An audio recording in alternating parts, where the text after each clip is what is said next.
আরে ভাই, আপনার 200 আমার 10 জনই যথেষ্ট ইনশাআল্লাহ। কি বলেন?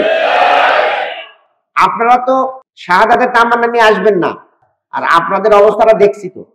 আপনারা তো ওই কেন্দ্রীয় অফিসে কলাপসিবল গেটটা খুলে মাঝখানে একটা টেবিল চেয়ার নিয়ে বসে থেকে হরতাল পালন করছেন। এইরকম সাহস দেখায়া ওই 200 লাঠি আমরা কোনো পরোয়া করি না ইনশাআল্লাহ। এরকম 2000 লাঠি যদি আসে সেটাও আমরা পরোয়া করবো না। আসসালামু আলাইকুম ওয়া রাহমাতুল্লাহি ওয়া বারাকাতুহু। প্রিয় ভাইরা, এখানে বিষয়ভিত্তিক আলোচনা হচ্ছে। আমি সামগ্রিক কিছু কথা বলতে চাই। সেটা হলো এই এজেন্ট এমন গুরুত্বপূর্ণ। গোলকিপারবিহীন যেমন ফুটবল খেলা, ঠিক এজেন্টবিহীন নির্বাচন একই অবস্থা। এজেন্ট যদি না থাকে সারাদিন ভালো ভোট হলেও কোনো লাভ হবে না। এই জন্য এজেন্ট হতে হবে খুবই শক্তিশালী, বুদ্ধিমত্তা, হিকমত সবকিছু মিলেই যেন এজেন্টের ভূমিকা রাখতে পারে, এবং যে কোনো মূল্যে এজেন্টকে ওখানে টিকে থাকতে হবে, না থাকার কোনো সুযোগ নাই। যদি কোনো কারণে বাইরে প্রাকৃতিক ডাকে সাড়া দিতে হয়, নামাজ পড়তে হয়, তাহলে আরেকজনকে ওখানে রিপ্রেজেন্ট দিয়ে তারপর আসতে হবে। কোনোভাবেই ফাঁকা রাখা যাবে না, এবং সর্বশেষ পর্যন্ত সিগনেচার করা পর্যন্ত ওখানে থেকে ভোটের রেজাল্ট নিয়ে তারপর আসতে হবে, না হলে বিপর্যয় এসে যাবে। ভাইয়েরা, বাংলাদেশ থেকে জামাতের চিহ্নকে মুছে ফেলার জন্য আমাদের আমিরে জামাতকে শহীদ করা হলো। আমাদের সেক্রেটারি জেনারেল সহ কেন্দ্রীয় 11 জন নেতাকে কারাগারে রেখে ফাঁসি দিয়ে এবং বিভিন্ন ভাবে তারা হত্যা করেছে। তার উদ্দেশ্য হলো যে বাংলাদেশ থেকে ইসলামী রাজনীতি, কোরআনের রাজনীতিকে চিরতরে বন্ধ করে দিবে। আল্লাহ এখন আমরা যে লক্ষণটা দেখতে পাচ্ছি, আল্লাহ আমাদেরকে দেখাচ্ছেন এই বাংলাদেশে কোরআনের এরকম ভূমিধস বিজয় হবে ইনশাআল্লাহ। এবং সারা বাংলাদেশে একটাই এখন আমরা কথা শুনতে পাচ্ছি, সেটা হলো যে সকল দলকেই দেখা হয়ে গেছে। একবার নয়, 2 বার 3 বার করে দেখা হয়েছে। একটা দলকে কোনোবারই আমরা দেখিনি, সেই দল হলো বাংলাদেশ জামাত ইসলামী। এবারে আমরা এই দলকে দেখতে চাই ইনশাআল্লাহ। তো সেই দেখার লক্ষণ আমরা এখানেও দেখতে পাচ্ছি। আমরা গতকাল আমাদের পল্টন থানা একটা উদ্যোগ নিয়েছিল। পল্টন সোসাইটির একটা প্রোগ্রাম হয়েছিল, প্রায় 150 লোক এখানে আসছেন। সবাই মানে একজনের প্রায় 10-12টা বাড়ি আছে, এরকম বাড়িওয়ালাও আসছে। কেমন? এরপরে মনে করেন সাবেক সচিব, তারপরে সাবেক মানে আমলা, বিভিন্ন কোয়ালিটির মানে হাই সোসাইটি বলতে যা বুঝায় তারা সবাই আসছেন, 150 ভাইয়েরা। এবং তাদের ভিতরে যে জামাত সম্পর্কে যে আগে যে রকম অ্যালার্জি ছিল সেটা না, একদম নিজেরা নিজ উদ্যোগে এসেছেন এবং স্বেচ্ছায় স্বপ্রণোদিত ভাবে তারা কথা বলেছেন, সহযোগিতা করবেন, আশ্বাস দিয়েছেন।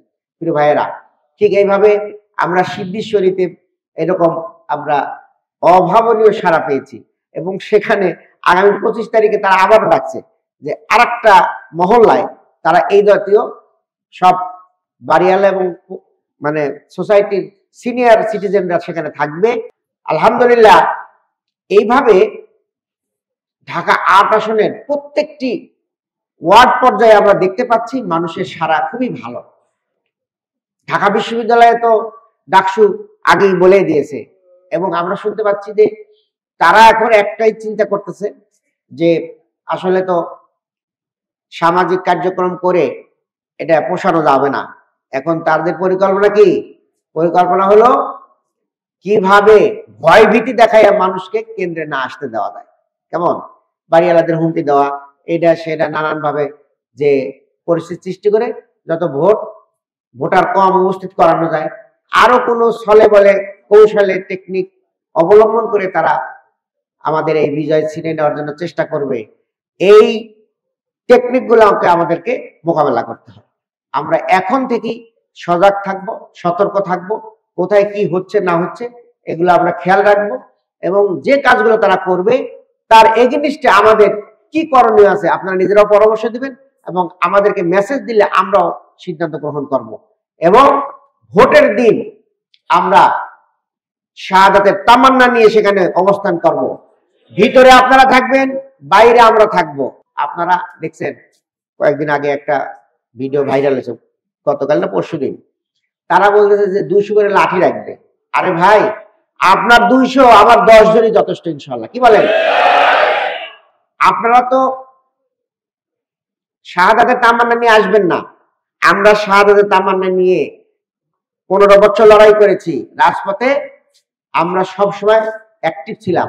আর আপনাদের অবস্থাটা দেখছি তো, আপনারা তো ওই কেন্দ্রীয় অফিসে কলাপসিবল গেটটা খুলে মাঝখানে একটা টেবিল চেয়ার নিয়ে বসে থেকে হরতাল পালন করছেন। এইরকম সাহস দেখায়া ওই 200 লাঠি আমরা কোনো পরোয়া করি না ইনশাআল্লাহ। এরকম 2000 লাঠি যদি আসে সেটাও আমরা পরোয়া করবো না।